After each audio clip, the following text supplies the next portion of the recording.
me bats pour l'égalité pour tous et toutes et je me bats contre la grossophobie. Je me bats au sein du mouvement des Gilets jaunes contre les inégalités sociales et discriminations et pour un environnement puissant.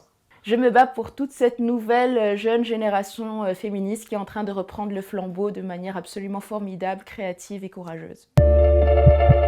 Alors le cyberharcèlement, en tout cas tel que je l'ai expérimenté, c'est quand il y a des dizaines de milliers de personnes qui, du jour au lendemain, en rebondissant sur un événement public auquel j'ai participé, commencent à m'agonir d'insultes, d'injures, de menaces. C'est le fait d'être insulté, sollicité, bousculé virtuellement sur les réseaux sociaux et plus principalement sur Twitter.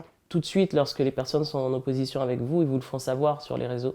On passe du questionnement au débat, au désaccord, au très virulent.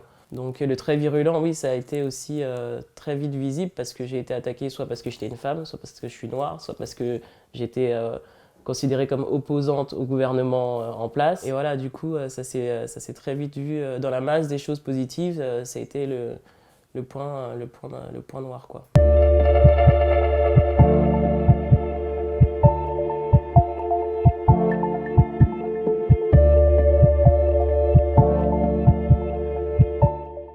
Les insultes racistes, c'était plus des mises en situation, donc c'était beaucoup le hashtag rémigration, beaucoup des emojis pour montrer l'avion et le drapeau du Maroc. Alors moi je suis militante féministe et contre la grossophobie, donc j'ai principalement été harcelée parce que je suis grosse et parce que je suis une femme. On a fait des photomontages de moi pornographiques qu'on a diffusés sur les réseaux, on a diffusé mon numéro de téléphone et mon adresse, ça a été extrêmement violent. Quand les gens posent des questions de curiosité ou des questions qui visent à approfondir le débat, tout de suite, c'est très clair. Par contre, quand vous avez des personnes qui vous insultent ou des personnes qui vous ramènent à votre couleur de peau ou alors qui avancent des choses totalement fausses, enfin des fake news, voilà, qui propagent des fake news, tout de suite on sait que c'est malsain et que c'est pas, voilà, il n'y a rien de bienveillant, il n'y a rien de constructif et que c'est clairement fait pour vous nuire. Au bout d'une semaine, j'ai été vraiment à terre, je pleurais tout le temps, je ne mangeais pas, j'arrivais pas à dormir, donc j'ai fini par désinstaller. Au moment où je me suis effondrée, c'est quand ça m'a atteint de plus près parce que un twitto s'est fait passer pour un journaliste de Libération et m'a demandé mon numéro pour pouvoir l'appeler. En fait, c'était un harceleur. Il a fait tourner mon numéro et mon téléphone n'a pas cessé de sonner toute la journée. Donc là, j'ai eu l'impression que ça sortait encore plus du côté entre guillemets virtuel. Moi, quand je suis cyberharcelée, je me sens épuisée.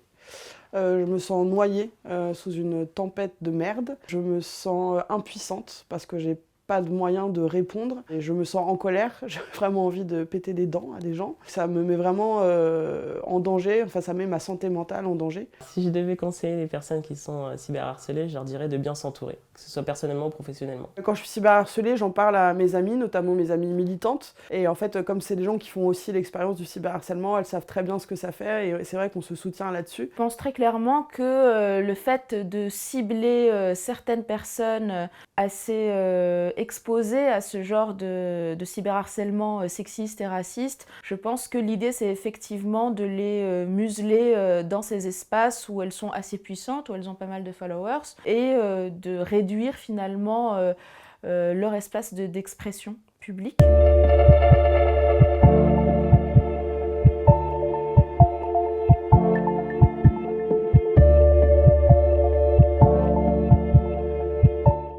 Mais en tous les cas, je pense que ce qu'on peut déjà se dire, c'est que voilà, il y a une barrière avec le virtuel qui fait que les gens ne savent pas qui vous êtes et qui vous connaissent dans un contexte où ils sont déjà en guerre alors qu'il n'y a pas lieu d'être en guerre, quoi. Lorsqu'il n'y a pas de confrontation avec la personne, il n'y a pas eu l'opportunité pour les deux de donner leur point de vue, d'échanger, d'expliquer le pourquoi en fait. Il y a que des écrits ou des vidéos, des posts qui racontent pas qui vous êtes vraiment, d'essayer de se dire que voilà, les gens ne se connaissent pas et que comme ils se connaissent pas, c'est plus facile d'attaquer quand on ne connaît pas. Aujourd'hui, j'ai appris à me défendre dès que je sens qu'il y a une vague de cyberharcèlement qui arrive. J'ai tendance à killer mon compte Twitter, on a 30 jours pour revenir, donc ça me laisse quelques jours où je regarde pas Twitter, je laisse passer la vague. J'utilise l'application Bodyguard qui va bloquer des comptes dès qu'il y a des mots de harcèlement qui arrivent. J'utilise les outils du blockchain où dès qu'une vague de cyberharcèlement commence, je vais bloquer tous les gens qui suivent la personne qui commencent à me harceler.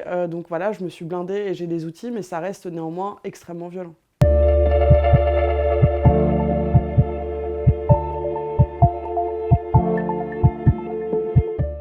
Qu'est-ce que je dirais à un harceleur face à moi? Je pense que ce que je lui dirais, c'est que moi, je me suis toujours exprimée à visage découvert et que eux, très souvent, ils sont derrière des pseudos et donc je dirais qu'il est très lâche en plus d'avoir des idées réactionnaires toutes pourries.